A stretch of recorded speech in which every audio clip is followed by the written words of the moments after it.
ઉપરોક્ત બાબતે ભક્તિનગર પોલીસ સ્ટેશનમાં આ કામના ફરિયાદી જે શાહનવાઝ મુસ્તાકભાઈ વેતરાણ એમને ફરિયાદ આપેલી. એમના અંગત અદાવત અગાઉ ચાલતી હતી, જેમાં પરિયો કરીને છે આરોપી પ્રદીપસિંહ ઉર્ફે પરિયો ગઢવી, એને અગાઉ અંગત અદાવત હતી ને આ કામના ફરિયાદીએ પણ આ કામના ગુનાના આરોપી વિરુદ્ધ અગાઉ પણ ફાયરિંગ કરેલું ને એની દાજ રાખીને ગુનેગાર છે આરોપી નંબર 1 પ્રદીપસિંહ ઉર્ફે પરિયો ગઢવી અને એની સાથે પહેલું ગઢવી એને રાત્રિના સુમારે ભક્તિનગર વિસ્તારમાં આ કામના ફરિયાદીને અદાવત રાખીને ફાયરિંગ કરેલું ને એમાં ગોળી વાગવાથી ઈજા થયેલી અને ત્યારબાદ એમને ફરિયાદ આપેલી.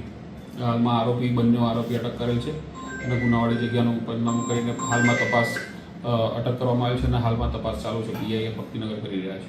આ મુદ્દામાલમાં જે વપરાયેલ હથિયાર છે એ કબજે કરવામાં આવ્યું છે અને કારતૂસ પણ કબજે કરવાનો છે, જીવતો કારતૂસ અને ફાયરિંગ થયેલું કારતૂસ પણ. હા, આરોપીના ઇતિહાસમાં એના વિરુદ્ધમાં શરીર વિરુદ્ધના તેમજ પ્રોહિબિશનના ગુના છે.